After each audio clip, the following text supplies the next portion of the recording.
Hi everybody, this is Jen from Cookies, Cupcakes, and Cardio.com. Today I'm going to be showing you how to make a Five Nights at Freddy's Freddy Fazbear pizza cake. This is not a pizza, but it's a cake. So let's get started on making this tutorial. So to make the cake, we are going to be using these black licorice nibs. They're like from Twizzlers, they're just the little pieces. They're black through and throughout the entire thing when you cut them. We're going to be using strawberry jam. You could also use raspberry jam or any other red jam or jelly. We're going to be using vanilla cake batter. You're going to need 2 cups of vanilla cake batter per pizza cake. We're going to be using some white chocolate, some strawberry fruit leather. Again, you could use any red fruit leather. We're also going to be using the white pieces off of the sour belt strips, some green apple candy pieces, the purple collection of like the Mike and Ike's candy. We're going to be using the purple ones, and we're going to be using these chocolate covered little caramels. I have a 10-inch pan here, and it's sprayed and it's also lined with parchment paper at the bottom. And I'm going to take 2 cups of the vanilla cake batter. I'm using my stand-up push there cylinder, it's really handy. And I'm just going to use an offset spatula to spread this around the bottom of the pan. Now I'm going to bake this at 350 degrees for 25 minutes. Because it's so thin and there's not very much cake batter in the bottom, I want to make sure that I don't overbake it, but I do want the edges to be brown like an actual pizza crust would be. And when it is finished being baked, I'm going to pull it out and show you a little trick that you have to do to make it look like a pizza crust.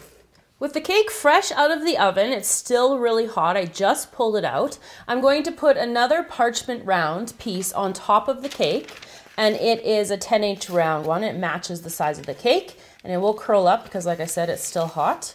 And then inside of that, I'm putting an 8-inch round pan. And then inside the pan, I'm going to put 4 different cans. Now you can use anything that's going to be really heavy, because what this is going to do is it's going to indent the center of the cake to actually look like a pizza. So you want to leave this set up for about 20 minutes, maybe even 30, to make sure that the indentation is really there. And then you're going to just remove it from the pan as you would normally with a regular cake. We're going to work on the toppings now with our cake cooling. So here I have a bowl of the just boiled water, and I'm just going to dip a round circle cutter into it, and that's just going to heat up the metal, which is going to make cutting the fruit leather a little bit easier. So I just press that into the fruit leather, and out pops a piece of pepperoni. So I'm going to cut a couple of these out. Probably I want 6 to 8, 10 maybe pieces of pepperoni for the cake. And that is the pepperoni part. Now we're going to make the olives for the toppings. So I'm taking my piece of Twizzler and I'm just going to cut it in a small thin piece, and I'll try to cut as many as I can out of this. I'm just using a sharp paring knife, and again right beside the olives here I have this tip. Now what the tip is going to do is it's going to cut the center piece out, so it's just a small round tip, and I'm going to dip that again into the boiling water and then press it into the center, near the center of the piece of Twizzler, and then pull it out, and voila, we have some olives for the top of the cake. Red onions are next for our toppings, and I'm going to just cut in half this Mike and Ike piece, just like that, using my knife, and that will be a chunk of the red onion. I'm going to take my apple slices and I'm going to cut them in half, and these are going to be green pepper slices on top of the pizza cake. For the cheese on top of the pizza, we're going to take this block of white chocolate, and I'm just using a regular vegetable peeler, and I'm just going to peel the white chocolate into this bowl below, and it's going to give an appearance of the white cheddar that goes on the top.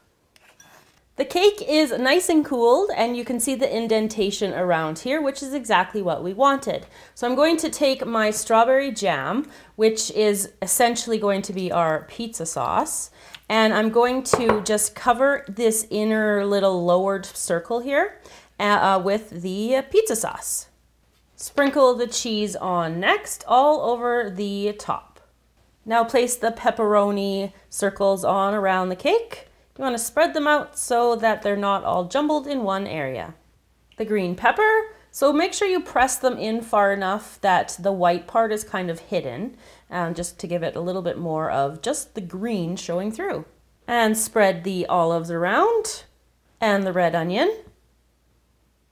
These little chocolates are going to be like the little chunks of meat or little meatballs that you sometimes get on pizza, so I'm going to spread those around as well.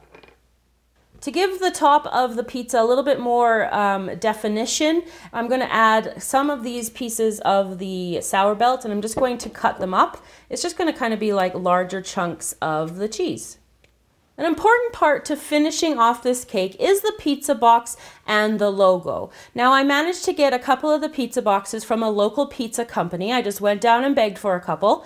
And we also put this sticker on the top of the pizza box to give it the Freddy Fazbear's pizza logo. There'll be a link in the description box to the blog where you'll be able to print off your own onto sticker paper that you can get at a local office supply store.